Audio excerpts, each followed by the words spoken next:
Avez-vous déjà imaginé entrer dans une petite ville du Far West et sentir, d'un seul coup, que quelque chose ne va pas du tout?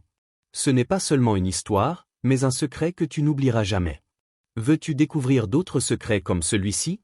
Alors abonne-toi maintenant, sinon tu risques de manquer la prochaine vérité. Pas à cause d'une tempête, pas à cause d'une attaque d'Indiens, mais à cause de quelques cris qui coupent l'air comme des couteaux.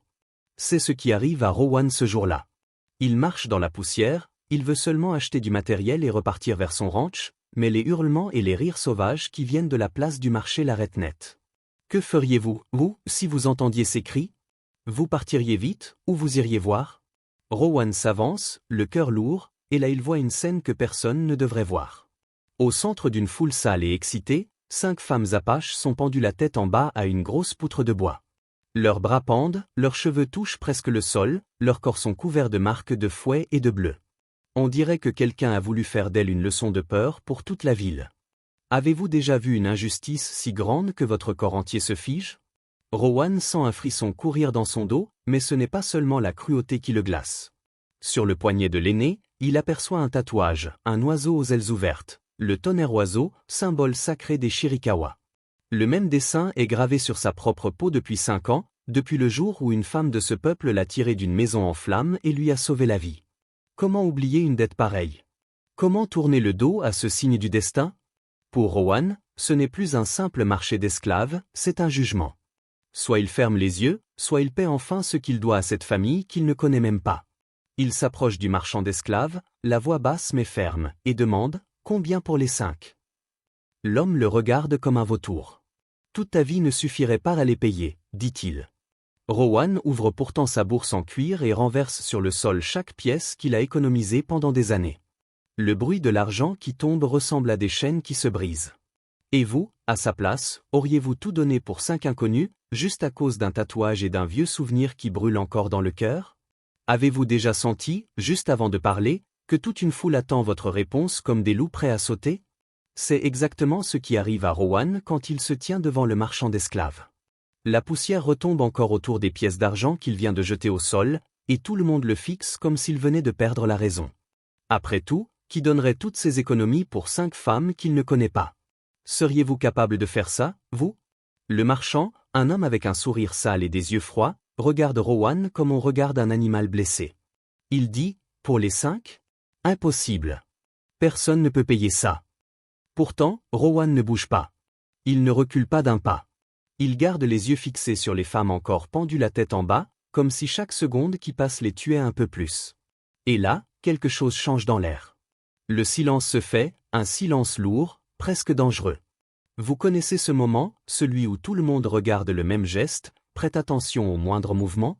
Rowan se penche lentement, ramasse les pièces qu'il a éparpillées, les pose dans la main du marchand et dit d'une voix si calme qu'elle en devient inquiétante, « C'est tout ce que j'ai. Et c'est assez. » Pourquoi est-ce que ces mots, si simples, frappent aussi fort? Peut-être parce que la foule comprend soudain que Rowan ne négocie pas. Il ne marchande pas une vie. Il ne discute pas une souffrance. Il paie. Poids. Le marchand hésite, l'argent brille entre ses doigts, et l'idée de refuser disparaît vite. Un homme comme lui ne résiste jamais à l'argent. Finalement il crache au sol et dit « Prends-les. » Et par avant que quelqu'un ne change d'avis. À ce moment-là, Rowan s'avance vers les femmes, les détache une par une sans jamais poser la main trop fort, comme si le moindre contact pouvait les briser. Est-ce que vous avez déjà libéré quelqu'un qui ne vous remercie même pas? Qui ne vous regarde même pas? Les 5 femmes descendent en silence, la tête haute malgré la douleur. Pas un mot. Pas une larme. Juste une dignité qui serre le cœur. Quand Rowan les conduit hors de la ville, un pas après l'autre, la foule s'écarte comme si la honte leur brûlait les yeux.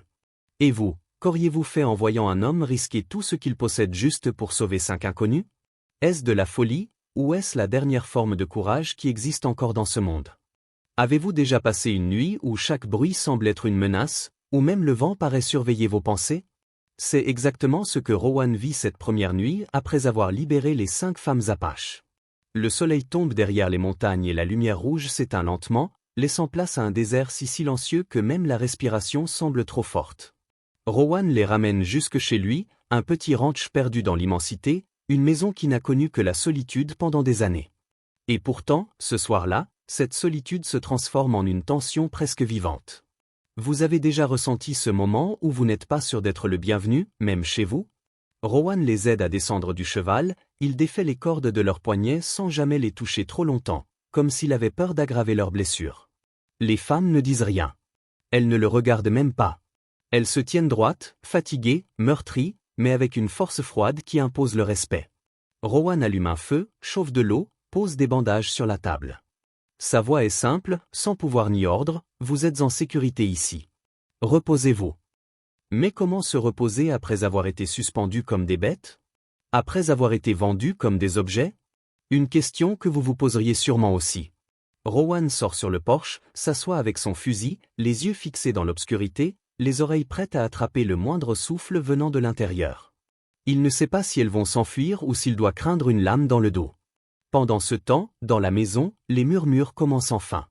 Des mots bas, tremblants, des questions qui sentent la douleur et la méfiance. Pourquoi nous a-t-il aidés? Que veut-il vraiment?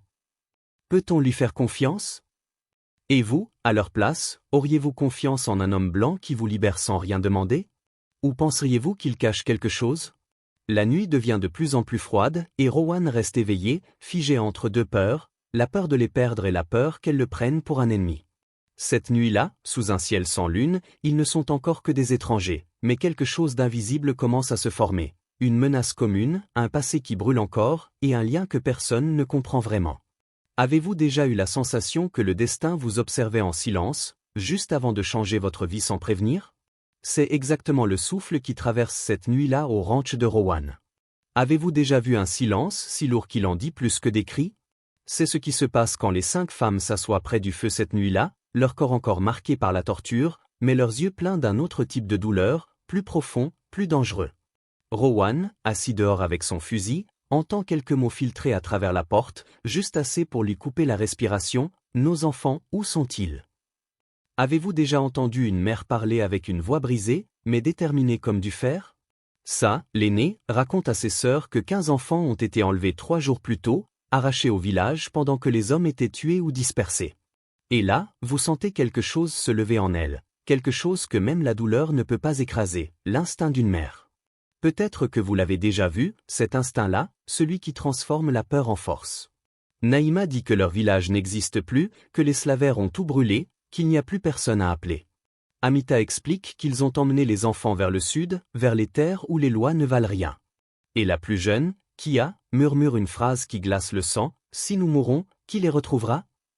Rowan sur le porche entend ces 3 mots comme un coup de couteau, « Retrouver nos enfants ». Vous imaginez ce que ça fait, d'entendre une mère parler de son enfant disparu? De sentir sa détresse et sa rage même à travers une porte? Soudain, tout ce que Rowan pensait savoir change. Ce ne sont pas 5 femmes blessées. Ce sont 5 mères prêtes à traverser l'enfer pour leurs enfants.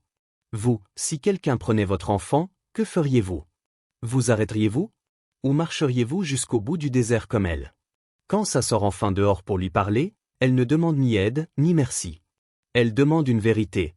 Pourquoi nous as-tu sauvés? Rowan répond simplement, parce que je devais. Mais la vraie question flotte dans l'air, va-t-il aussi marcher avec elle dans ce désert rempli de dangers? Va-t-il affronter des monstres humains juste pour les aider? Et vous, auriez-vous suivi ces femmes dans une mission aussi désespérée juste parce que votre conscience refuse de se taire? La nuit se termine, mais une chose devient claire. Ce voyage ne sera pas seulement une chasse aux enfants, ce sera une guerre guidée par l'amour le plus puissant qui existe, celui d'une mère. Avez-vous déjà marché dans un désert où chaque pas semble vous éloigner un peu plus de la vie et vous rapprocher d'un danger que vous ne voyez pas encore? C'est ce que Rowan et les 5 femmes commencent à vivre dès le matin suivant. Le soleil est déjà brûlant, la poussière colle à la peau, et pourtant personne ne ralentit. Comment le pourrait-elle? 15 enfants sont quelque part devant eux, et chaque minute perdue peut être une minute de trop. Avez-vous déjà eu cette sensation que le temps devient votre ennemi? Amita suit les traces dans le sable, une roue de chariot, un fer de cheval tordu, un morceau de corde qui traîne, des signes faibles, mais suffisants pour prouver qu'ils avancent dans la bonne direction. Parfois, qu'est-ce qui nous pousse à continuer quand tout devient dangereux? La peur ou l'amour? Rowan observe les femmes. Pas un mot, pas une plainte, juste des regards durs et une détermination qui ferait reculer même la mort. Il passe par un ancien camp brûlé, les planches noircies encore chaudes sous le soleil. C'est là que Lyria trouve un petit bracelet d'os. Avez-vous déjà vu une mère reconnaître quelque chose de son enfant en une seconde? Ses mains tremblent, sa respiration se brise. C'est à ma fille, murmure-t-elle. Ce moment-là serre la gorge. Que feriez-vous si vous trouviez un morceau de votre enfant au milieu des cendres? Vous tomberiez à genoux, ou vous courriez encore plus vite. Le groupe ne prend même plus de pause. Le vent souffle fort, les coyotes hurlent au loin, mais rien ne les arrête. Ils arrivent ensuite sur une colline qui domine une petite vallée. Rowan s'accroupit, plisse les yeux, et ce qu'il voit lui glace le sang. En bas, il y a un camp abandonné, un feu encore tiède, un wagon cassé, et un morceau de couverture d'enfant. Kia la reconnaît et s'effondre presque. Mon bébé a dormi ici hier, juste hier. Vous imaginez ce que ça fait? Savoir que vous étiez à seulement quelques heures de ceux que vous cherchez? On dit souvent que le désert est vide, mais ce jour-là, il est rempli de choses que personne ne veut voir. La peur, l'espoir, la rage, la douleur. Le groupe repart encore plus vite, comme si le sol leur brûlait les pieds. Rowan marche derrière, portant 2 sacs d'eau pour les soulager, mais aussi pour cacher sa propre inquiétude. Avez-vous déjà senti que le vrai danger n'était pas derrière, mais juste devant vous, caché par l'horizon? Parce que ce soir-là, en avançant dans la nuit, ils comprennent tous la même chose. Ce voyage n'est plus une simple recherche. C'est une course contre des monstres humains. Et si eux n'abandonnent jamais, eux non plus ne reculeront pas. Avez-vous déjà senti, en marchant dans la nuit, que quelque chose vous observe sans faire de bruit? C'est ce que Rowan et les 5 femmes ressentent quand ils traversent un passage sombre rempli d'ossements d'animaux. Le vent souffle comme un avertissement, mais personne ne s'arrête. Pourtant, parfois, le danger ne crie pas, il attend. Et soudain, il apparaît. 3 chasseurs de primes sortent de derrière un rocher, leurs armes déjà pointées, un sourire cruel accroché à leurs lèvres. Avez-vous déjà vu un regard qui ne voit pas un être humain, mais seulement une récompense en argent? Le chef crache au sol et dit, « Ces femmes ont un prix. Donnez-les-nous. » Rowan se place immédiatement devant elle, le fusil serré dans ses mains, même s'il sait qu'ils sont en infériorité. Vous auriez peur, n'est-ce pas? Mais lui, il ne bouge pas. Il dit simplement, personne ne les touche. Le silence devient lourd, trop lourd, comme avant un orage. Puis tout arrive en une seconde. Naïma, rapide comme une tempête, attrape le couteau du premier homme et lui tranche la gorge avant même qu'il ne réalise ce qui se passe. Le deuxième tente de lever son arme, mais ça lui saute dessus avec la force d'un fauve, lui écrasant la tête contre les pierres. Avez-vous déjà vu une femme se battre pour quelque chose de plus important que sa propre vie? Le troisième chasseur ne prend peur, essaie de s'enfuir, mais une flèche de Lyria vient le clouer au sol. Tout redevient silencieux. Le désert n'a même pas eu le temps de souffler. Rowan regarde les femmes, impressionnées, presque choquées. Elles ne tremblent pas. Elles respirent fort, oui, mais leurs yeux sont ceux de guerrières, pas de victimes. Et vous, qu'auriez-vous pensé à sa place? Auriez-vous compris que ces femmes ne sont plus seulement des mères brisées, mais des tempêtes prêtes à tout raser pour protéger leurs enfants? Rowan essuie la sueur de son front. Ils ne vont pas oublier ça, dit-il. Ça le fixe alors avec un regard brûlant, nous non plus, nous n'oublierons pas nos enfants. À ce moment-là, Rowan comprend qu'ils viennent de passer une limite. Ce n'est plus une simple poursuite. Ce n'est plus une fuite. C'est une guerre qui a commencé, une guerre contre tous ceux qui se mettent entre ces femmes et leurs enfants. Et vous, dans votre cœur, vous sentez quoi? De la peur ou un frisson d'espoir? Parce que ce soir-là, dans le désert, 5 mères viennent de prouver qu'aucune force au monde n'est plus dangereuse que leur amour blessé. Avez-vous déjà senti que le passé vous rattrape au moment où vous essayez de faire quelque chose de bien? C'est ce qui arrive autour du feu cette nuit-là. Après avoir survécu aux chasseurs de primes, Rowan et les 5 femmes s'arrêtent dans un petit canyon, trop fatigués pour parler, trop blessés pour dormir. Le feu crépite doucement, la nuit est lourde, le froid mord la peau. Vous connaissez ce silence-là, celui qui annonce qu'une vérité va tomber comme une pierre? Rowan regarde les flammes, son cœur bat trop vite, et il sait qu'il ne peut plus taire ce qu'il porte depuis 5 ans. Il se lève lentement, entre dans la lumière, et dit d'une voix cassée, « Je dois vous dire quelque chose. » Avez-vous déjà eu peur de dire une vérité qui peut tout détruire? Les femmes le regardent, leurs ombres tremblent contre les rochers. Lyria se redresse, Naïma pose la main sur son couteau, ça attend sans cligner des yeux. Rowan inspire profondément, comme s'il plongeait dans un gouffre, « J'étais là, le jour où votre village a brûlé. » Le temps se fige. Le feu semble même arrêter de danser. Vous ressentez ça? Ce moment où tout peut exploser?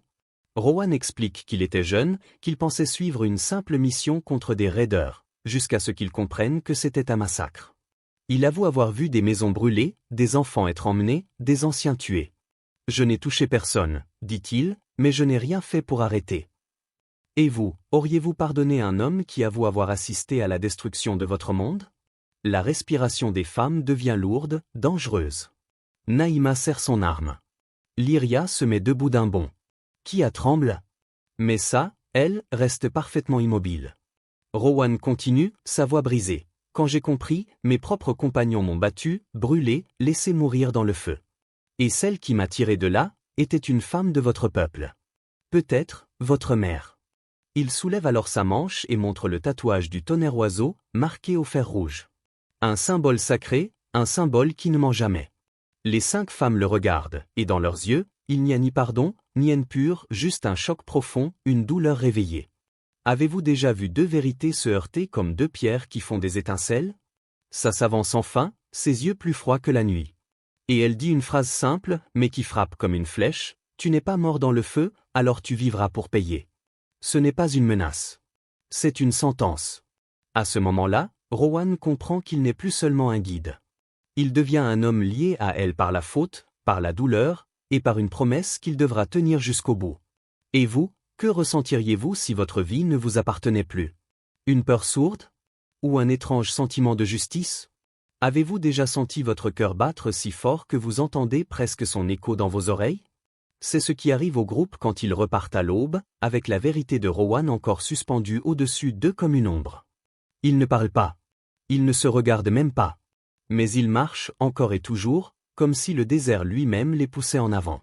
Amita trouve les nouvelles traces en premier, des marques profondes dans le sable, laissées par un chariot lourd. Vous connaissez ce frisson, celui qui mélange l'espoir et la peur? Parce que chaque trace veut dire une chose, les enfants sont proches, mais les monstres aussi.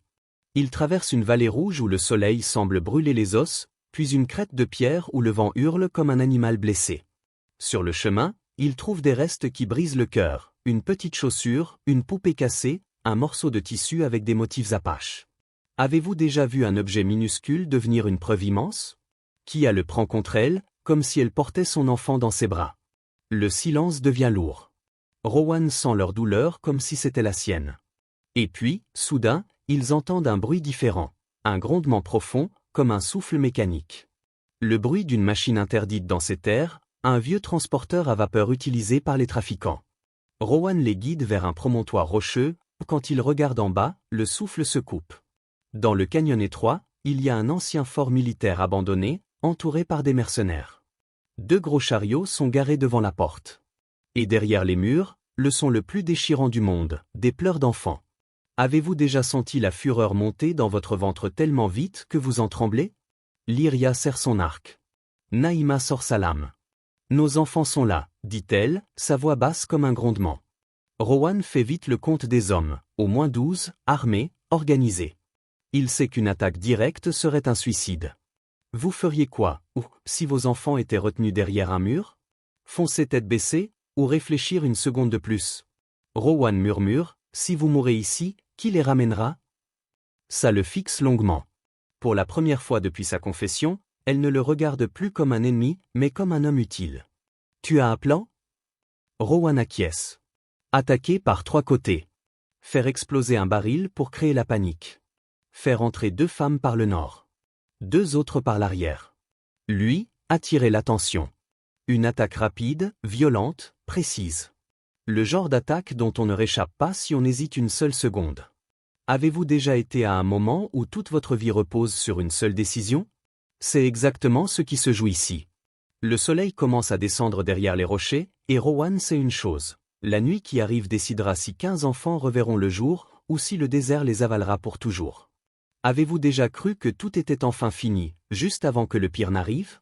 C'est ce que Rowan et les 5 femmes ressentent quand ils sortent les 15 enfants du fort. Les petits pleurent, s'accrochent à leur mère, et pendant un instant, tout le monde pense avoir gagné. Mais parfois, la victoire n'est qu'un souffle avant la tempête. Rowan se fige soudain. Il entend un son qu'il connaît trop bien, le galop lourd, régulier, précis, celui de cavaliers entraînés, pas de simples bandits. Vous avez déjà ressenti ce frisson qui descend le long du dos, le frisson du passé qui revient? Les femmes aussi comprennent. Naïma murmure d'une voix sombre, les hommes qui ont détruit notre village, ils arrivent. Et là, la poussière se lève au loin, comme un voile de mort. Sept cavaliers surgissent, armés jusqu'aux dents, menés par Cassian Brigg, un visage que Rowan aurait voulu oublier pour toujours. Cassian met pied à terre avec un sourire cruel.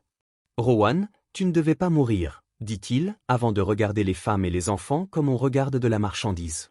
Avez-vous déjà vu un homme qui ne voit pas la vie, mais seulement l'argent? Rowan se place devant les femmes, même s'il sait qu'il va mourir. Personne ne les touche. Cassian lève son arme sans discuter et tire. Une seconde. Un souffle. Une balle. Et Rowan se jette devant ça sans réfléchir. Le tir le frappe en pleine poitrine, le projette à terre, le sang jaillit comme une fleur rouge dans la poussière.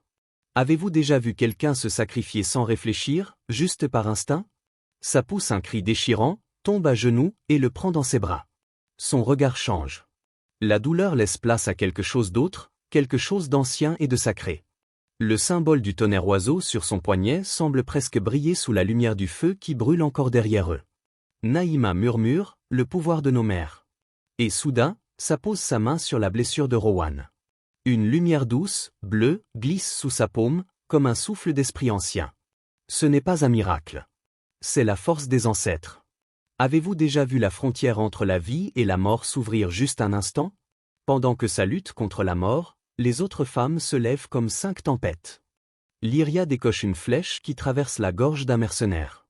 Naïma saute sur un autre comme un éclair. Amita frappe, Kia hurle, et la rage des mers tombe sur les hommes du Black Spur comme un jugement final.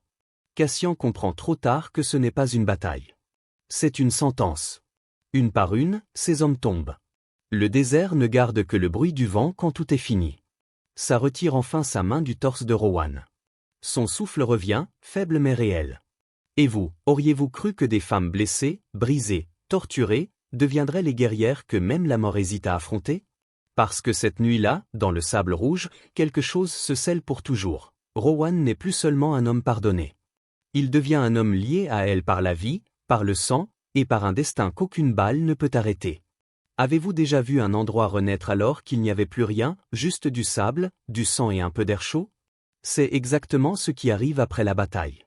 Le désert est silencieux, les corps des mercenaires gisent encore au sol, mais quelque chose de nouveau flotte dans l'air, la vie.